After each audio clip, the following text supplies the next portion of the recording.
Astaghfirullah. Bismillahirrahmanirrahim. Assalamualaikum warahmatullahi wabarakatuh. Bihamdillahi wassalatu wassalamu ala rasulillah wa ala alihi wa sahbihi wa mawalah wa la hawla wa la quwata illa billahi wa ba'du. Qala Allahu azza wa jal, ya ayyuhalladzina amanu taqullaha haqqa tuqatih wa la tamutunna illa wa antum muslimun.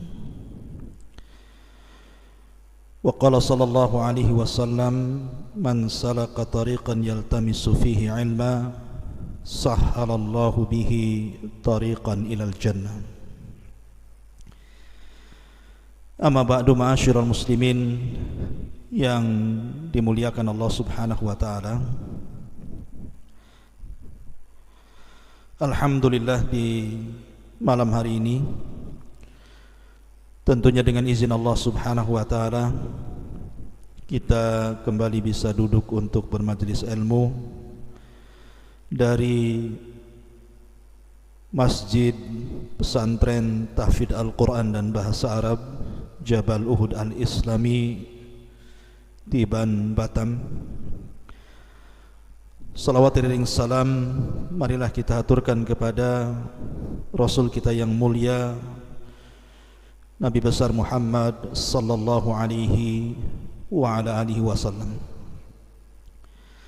Pembahasan di malam hari ini kita akan mengkisahkan tentang awal mula terjadi lesbi dari kaum wanita. Kalau sejarah homoseksual itu mungkin sering Anda dengar, tetapi mungkin kebalikannya dari kaum wanita. Kapan terjadi perbuatan yang dianggap fahisyah, dianggap sangat buruk sekali,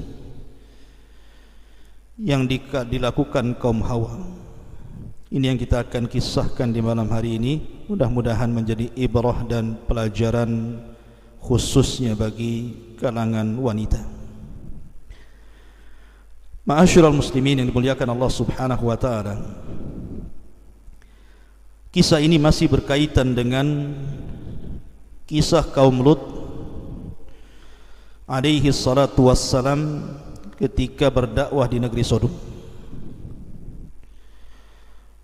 Al-Imam Ishaq ibn Bishr dan juga Al-Imam Ibnu Asakir meriwayatkan dari Abdullah ibn Abbas radhiyallahu anhuma.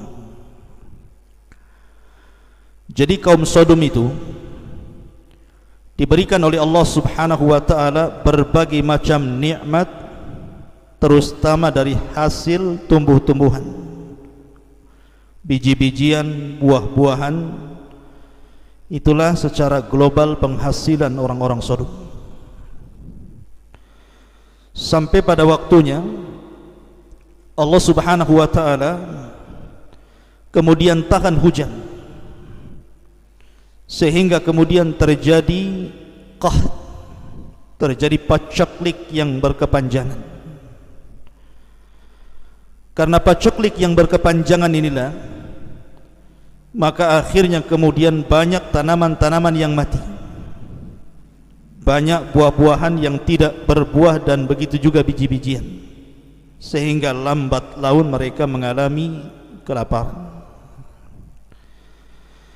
Sehingga yang tadinya kaum Sodom ini bisa memenuhi hajat bukan hanya satu negeri Sodom, tetapi negeri-negeri tetangganya, itu juga merasakan nikmatnya karunia Allah yang Allah anugerahkan ke negeri Sodom. Tapi setelah terjadi pacaklik untuk negeri Sodom sendiri, kekurangan,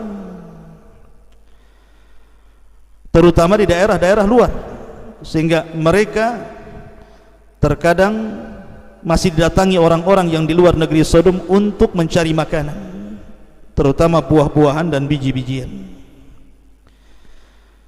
Nah, dari sini tentu dijadikan sebuah kesempatan bagi iblis dan syaitan untuk merayu kaum Sodom.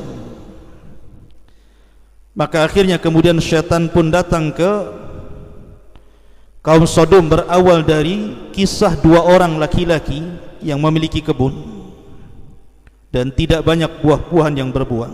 Syaitan datang kepada dua orang laki-laki ini dan mengatakan, ij'alu, jadikan bagi mereka, man akhadtum fi biladikum ghariba, siapapun yang datang ke negeri kalian untuk mengambil makanan dari ghariba, dari orang-orang asing, agar mereka pertama aghramuhu arba'ata darahim, mereka harus membayar 4 dirham,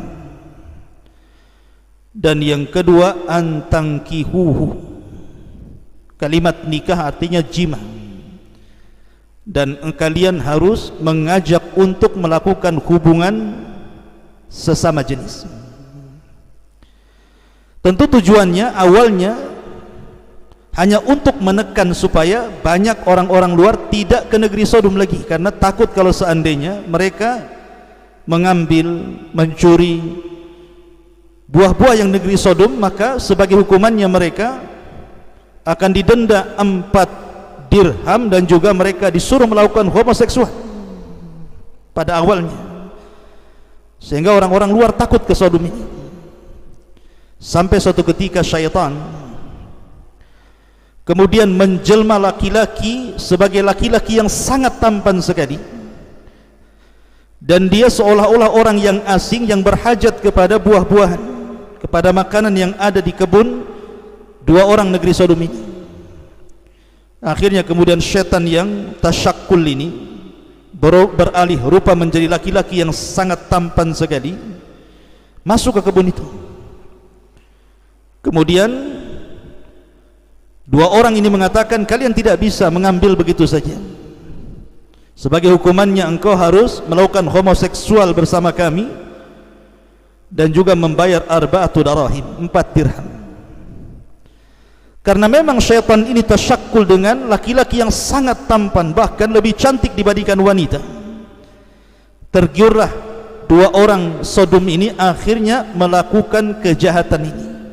Inilah awal mula terjadi homoseksual.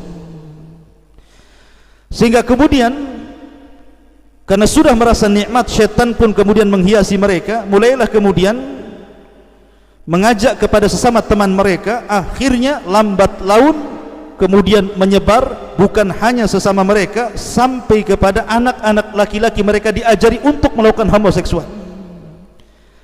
Dari sinilah para wanita, istri-istrinya negeri Sodom ini, orang-orang Sodom ini merasa kesepian, karena suami mereka sudah tidak cinta lagi dengan mereka, tidak mau lagi berhubungan dengan mereka. Mereka sibuk melakukan homoseksual. Maka syaitan pun kemudian memerintahkan satu bala tentaranya dari syaitan yang paling cantik. Ada yang mengatakan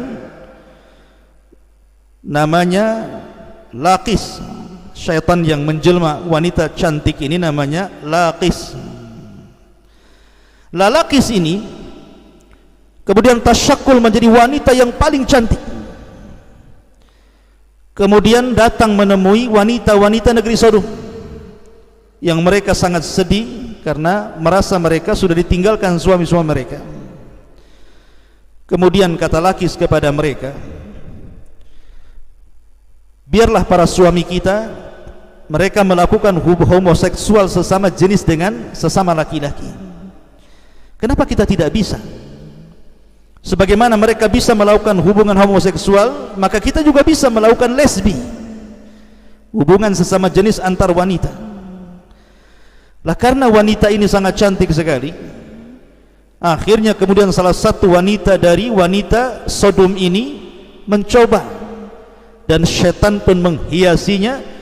Kemudian merasa nikmat dengan kemaksiatan, akhirnya satu persatu diajaknya wanita-wanita negeri Sodom itu. Akhirnya terbalik dunia ini, yang laki-lakinya melakukan homoseksual, yang perempuannya melakukan lesbian. Na'udzubillah.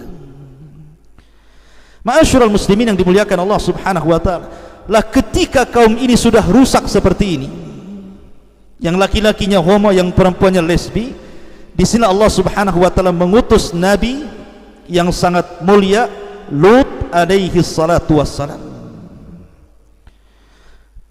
di mana Lut dikirim kepada negeri Sodom, negeri yang paling rusak di dunia. Jadi Lut itu diutus kepada negeri yang paling rusak, yang belum pernah ada negeri serusak negeri Sodom. Makanya di dalam Al-Quranul Karim Allah mengatakan, wa Lutan idh qala liqaumihi atatuna al-fahishata ma sabaqakum biha min ahadin minal alamin.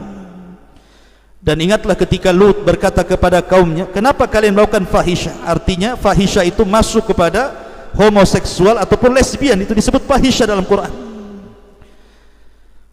Min ahadin minal alamin, ma sabaqakum biha min ahadin minal alamin, di mana perbuatan kalian ini belum ada yang pernah melakukannya kecuali kalian.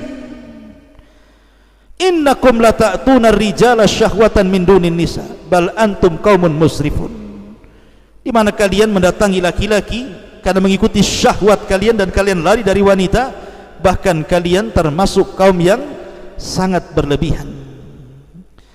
Tetapi jawaban kaumnya justru mengatakan, akhrijuhum min qaryatikum innahum unasun yatatahharun. Usir saja si Lut itu, sok suci dia, jangan-jangan dia suka juga dengan laki-laki. Dalam ayat yang lain Allah Subhanahu wa taala menggambarkan jawaban mereka, akhriju ala Lut min qaryatikum, usir keluarga Lut, bukan hanya Lut, keluarga-keluarganya usir. Innahum unasun yatatahharun, karena keluarga mereka keluarga yang so suci. Kemudian dalam ayat yang lain mereka pun kemudian mengatakan kepada keluarga Lut bahwa keluarga Lut adalah orang-orang yang gila. Dan begitulah para nabi selalu diejek dengan kata gila dan begitu seterusnya. Maka Lut alaihi salatu wassalam pun sabar dan terus berdakwah sampai pada waktunya Allah Subhanahu wa taala mengirim malaikat Jibril, Mikail dan Israfil. Ada yang mengatakan malakul maut, 3 malaikat menjelma laki-laki yang sangat tampan sekali, kemudian bertamu kepada Lut. Istrinya Lut ini berkhianat. Makanya Allah mengatakan, wa daraballahu mathalan lil ladzina kafaru imra'ata nuhin wa imra'ata Lut. Telah diberikan contoh bagi wanita-wanita kafir, 2 wanita yang berkhianat kepada hamba-hamba Allah yang saleh. Pertama istri Nuh dan istri Lut. Yang dimaksud berkhianat itu bukan seperti yang kita pahami, artinya melakukan selingkuh, tidak. Yang dimaksud berkhianat di sini, pertama istri Nuh, pengkhianatannya karena tidak yakin Nuh itu seorang nabi. Setiap turun wahyu yang pertama mengatakan gila itu istrinya. Sementara istrinya Lut ini karena cemburu dengan tamu laki-laki yang tampan, disangkanya Lut sama dengan kaumnya, suka dengan laki-laki. Akhirnya dia membakar kayu bakar, kemudian asapnya membumbung sebagai tanda bahwa di rumahnya ada tamu laki-laki. Datanglah preman-preman pasar, kemudian masuk ke rumah Lut. Dia mengintip dari celah-celah rumah Lut, maka mereka tergiurkan di dalamnya ada laki-laki yang sangat tampan-tampan itu. Maka mereka pun meminta menyerahkan tamu-tamu itu kepada mereka. Tetapi Lut alaihi salatu wassalam berusaha untuk menghalanginya. Makanya kemudian Lut mengatakan dalam sebuah ayat yang dijelaskan, ketika mereka memaksa untuk meminta tamu-tamu itu, Lut menawarkan anak perempuannya. Tetapi kemudian mereka pun tidak mau dan tetap kekeh ingin mendapatkan tamu laki-laki yang tampan itu. Maka Allah katakan, walaqad rawaduhu an daifihi, dan sungguh mereka terus merayu Lut dengan cara lembut dan dengan cara kasar untuk mengambil tamu Lut itu. Maka ketika Lut sudah tidak bisa lagi bertahan karena ramainya preman-preman yang mendobrak rumahnya itu, maka Jibril mengatakan dan memberitahu bahwa kami adalah para malaikat yang datang untuk mengadab mereka. Maka pertama keluar dari rumah itu adalah Jibril. Apa yang dilakukan Jibril? Fatamasna a'yunahum fadhuku adzabi wa nuzur. Maka tiba-tiba Jibril kemudian beralih rupa menjadi bentuk aslinya, dihempaskannya satu sayap sehingga orang-orang di sekitarnya keluar mata mereka dari lubang-lubang mata mereka, semua buta. Tetapi ini azab yang mengepung rumah Lut saja. Kemudian Jibril pun mengatakan kepada Nabi Lut dan juga keluarganya agar meninggalkan rumahnya sebelum subuh, karena azab akan ditimpakan kepada kaumnya. Maka Lut pun mengambil dua anaknya dan juga mengajak istrinya, tetapi ada satu kalimat yang tidak diberitahu istrinya. Apa kalimat itu? Janganlah menengok ke belakang. Yang itu hanya diberikan kepada anak perempuannya saja. Maka ketika keluarga Lut berusaha untuk kabur dari negeri Sodom, lah istrinya ini tidak tahu kalau ada larangan tidak boleh melihat ke belakang ketika mendengar jeritan. Rupanya ketika betul-betul diazab kaum Sodom, istrinya menengok ke belakang, maka istrinya pun kemudian keluar matanya. Kemudian Allah subhanahu wa ta'ala hancurkan dan Allah wafatkan dalam kondisi kafir. Maka Allah menyelamatkan Lut alaihi salatu wassalam, dan Allah katakan inna fi dzalika la ayatan wa ma kana aktsaruhum mu'minin. Ini semua adalah tanda bukti kekuasaan Allah, tapi kebanyakan orang-orang tidak beriman kepada Allah azza wa jalla. Wallahu a'lam bishawab. Ini yang bisa sampaikan, mudah-mudahan ada manfaatnya. Subhanaka wa bihamdika asyhadu an la ilaha illa anta astaghfiruka wa atubu ilaik. Allahu ta'ala a'lam. Assalamualaikum warahmatullahi wabarakatuh.